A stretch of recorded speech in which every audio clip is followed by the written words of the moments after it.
During his recent live stream, RM reflected on one of the hardest aspects of military service: the dissonance between his deeply ingrained identity and the demand for uniformity.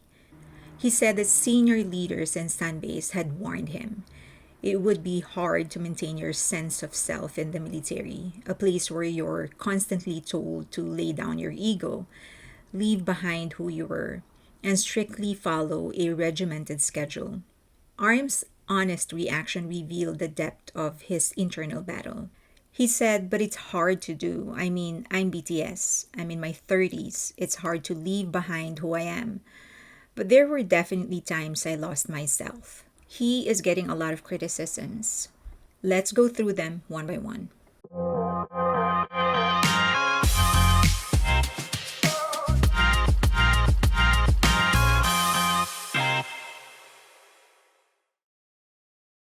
The critique.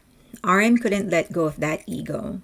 Some critics interpreted his words as evidence of ego, that he couldn't surrender his public persona. But let's look at this more carefully. RM had been building his identity as a musician since he was 14. He's now 30. That's more than half his life spent cultivating a voice, a vision, and a mission. Being told to suppress that, to dissolve a fully formed identity into anonymity, isn't just difficult, it's psychologically disorienting. And the fact that he struggled with it doesn't reflect arrogance, it reflects authenticity. In fact, if anyone was going to have a hard time letting go, it was going to be the person who bore the weight of leading BTS, the artist whose very essence is self expression. It isn't arrogance, it's fighting your instinct. Psychologically, our identities, especially those shaped from adolescence, become core to our sense of stability. According to developmental psychology, identities formed during the teenage years become neurologically reinforced over time, shaping habits, values, and emotional coping mechanisms. To suppress such a persona in a rigid and familiar environment doesn't just require discipline, it requires dismantling decades of internal structure. That's not ego, that's muscle memory. And let's not ignore the fact that they were expecting him to do it overnight, like it's just a switch he can turn off, when in fact this is what he has always been and what he has always wanted to become. It's probably not ego, in fact, it's humility. Despite the perception of ego, RM Stone was anything but boastful. He said it's not that easy. And yes, he was visibly exhausted. He said, "I've missed all of this so much." This is not a man clinging to a status. It's someone who's gone through a humbling experience and come out of it raw, changed, and deeply grateful. His reflection is not self glorification, but a testimony to the spiritual cost of self erasure. According to psychological theories of identity, particularly Erik Erikson's stages of psychosocial development and James Marsh's identity status model, our late teens through early adulthood is the critical period where we form a coherent sense of self through roles, value, and life goals. For RM, this developmental phase was entirely shaped through BTS: music, leadership, artistic authorship. It's not just a career, it's essential identity anchor. When military institutions asked individuals to lay down their ego, they're essentially enforcing what psychologists call ego diffusion, a disconnection between the individual and the roles or traits they have internalized. While this is necessary for a group cohesion in high stakes environment like that of the military, it can be psychologically destabilizing when the person's prior identity was not only cohesive but meaningful and purpose driven. What RM expresses is the discomfort of ego diffusion without the accompanying framework to rebuild a new self. In such moments, humility isn't about denying who you are, it's about surviving without it and still choosing to come back, speak honestly, and reconnect with your audience. But how come Jimin V and Jungkook adjust better? Not all journeys are the same. Different people have different thresholds, different starting points, and different internal battles. Measuring everyone by the same yardstick is reductive. RM has openly spoken about going through a personal crisis before enlistment, which led to the introspective and emotionally dense album RPWP, or Right Place, Wrong Person.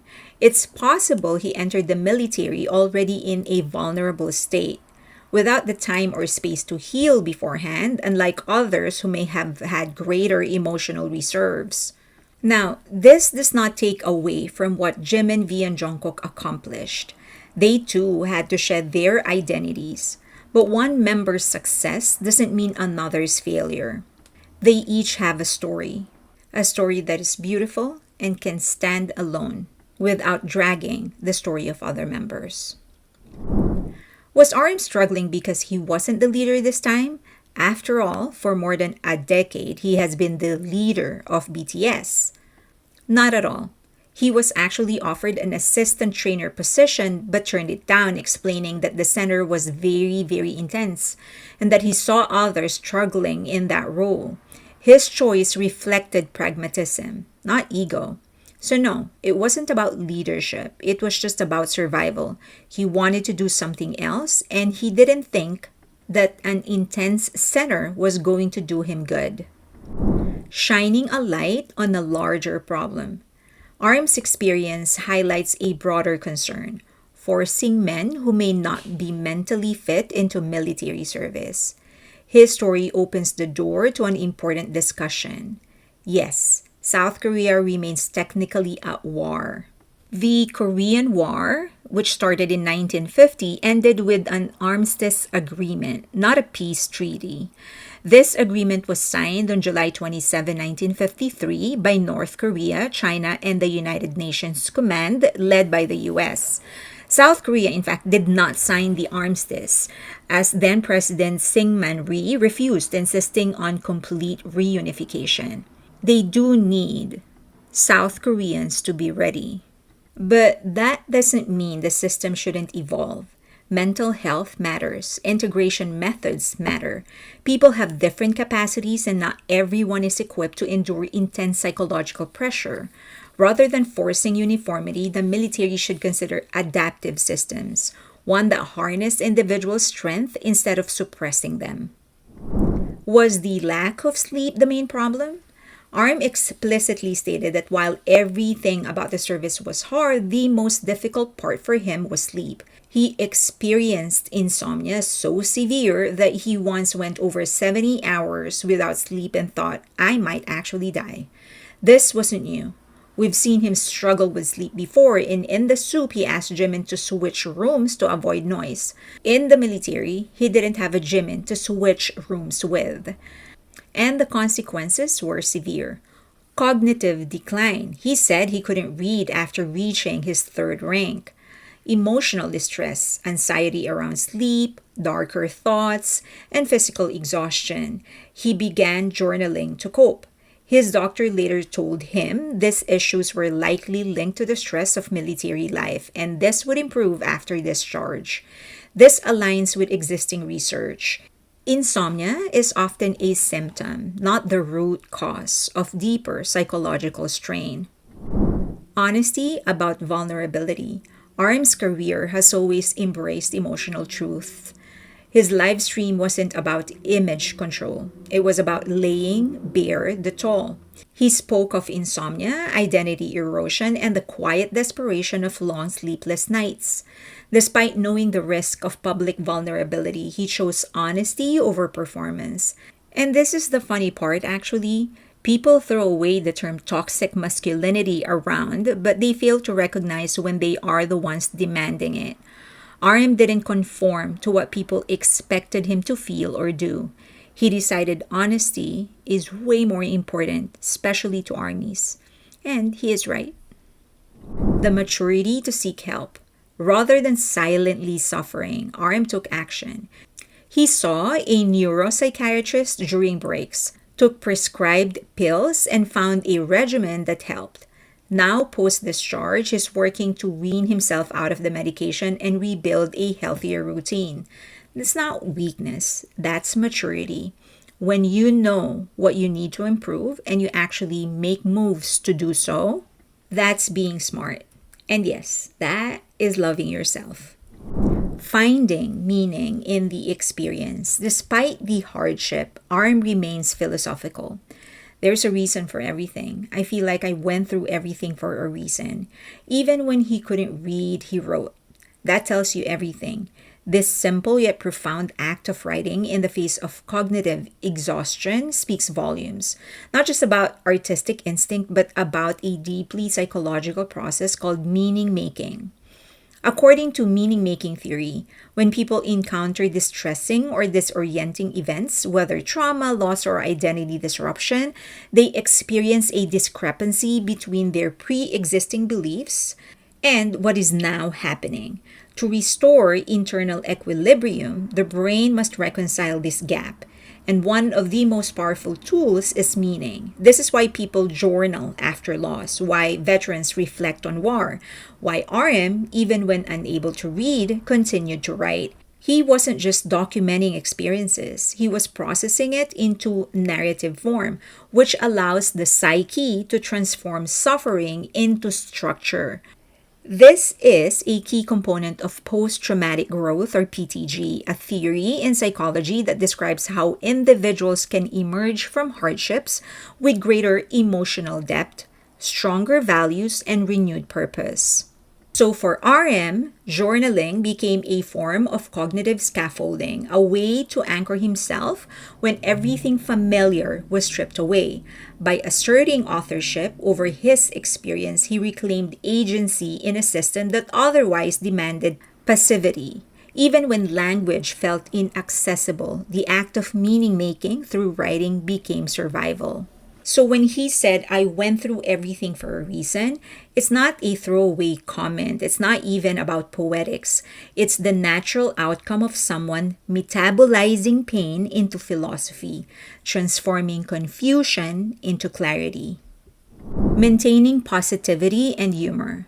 And we just need to recognize that instead of making his discharge heavy or melancholic, despite all the turmoil that was going on in his head, RM chose to lighten the mood, literally playing the Detective Conan theme on his saxophone to celebrate.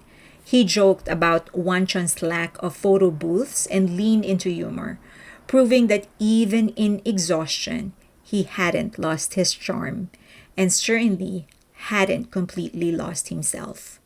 Artistic integrity. His album, RPWP, wasn't made for comfort. It was made for catharsis. He poured in his grief, betrayal, hope, and disillusionment.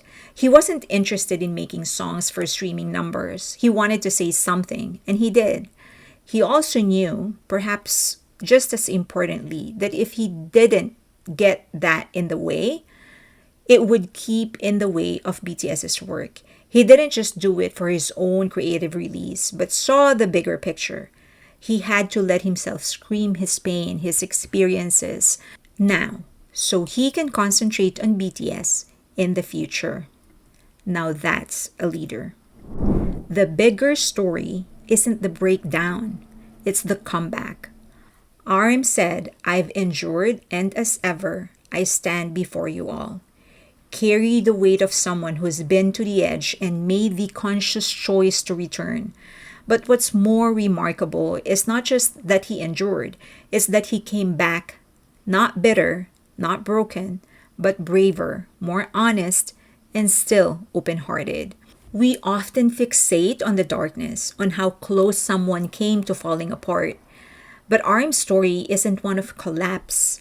It's a story of integration, of facing disorientation, isolation, and identity loss, and still choosing to return to the world, not just as a performer, but as a human being, still willing to share, to lead, and to connect.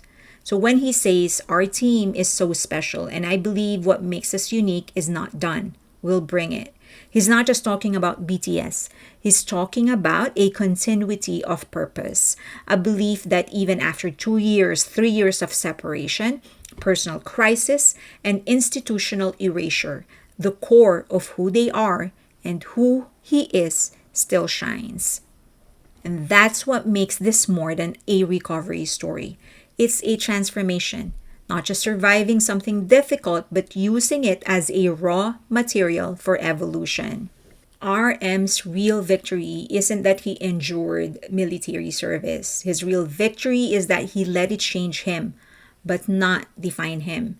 And now he's standing in front of us, again, not trying to reclaim who he was, but ready to become something new, something better, and certainly something bigger. I think a huge part of it is really Arm's nature, his personality. We know that he is a light sleeper and he's always needed his own space. We've seen that in the soup. And having to be subjected overnight in an environment where you are sleeping with 20 other people, snoring, making all sorts of noise, not having enough sleep is never good for your body mentally or physically. And also I think we witnessed how he fought so hard for his freedom to be able to do the things that he wants to do, write the songs that he wants to write. And it took him years, it took him decades to get to where he is. And then just like that, he was expected to just strip himself off all of those things. That's not easy. But also as an army, I don't want to define this journey of his, this part of his life, using all the I don't want it to be defined by the difficulties that he's encountered. I would want it to be defined by the recovery. I want it to be defined by his comeback. I want us to see and appreciate how he's actually letting us see the process of his recovery, which is gradual, non-linear, and also very, very deeply personal. And I think that kind of courage, isn't necessarily the absence of fear. It's being able to do what you're afraid of and confront what you're afraid of despite fear. So, in a sense, Arm's comeback isn't just the next step in a musical career, it really is a life lesson. And and I would like to concentrate on that because that is what the end game should be, and that's what we are going to learn from. um yeah, i I want us all to sort of cheer him on. And I understand that a lot of people are going to be very concerned. They would want qu- answers to their questions, but I hope that the positive view of this next step of his career and of his life will shine brighter than the dark 18 months that he went through. I would love to hear your thoughts, though. Leave them in the comment section below. As always, you can say whatever it is that you want to say. Please do so respectfully. Follow me on IG and on X and also on Patreon. We do have a vibrant community and we discuss a lot of things, not just K pop, not just BTS, but movies, TV shows. Sometimes we just like having fun. We do have a free tier just in case you want to try things out. And please, if you ended up liking this video, please give it a thumbs up, subscribe, and hit that notification button. But if you can, please share the video, post it on your social media channel, recommend it to your friends, to your relatives, to your enemies, because that's what's really helping my channel. Thank you so much. And till next time.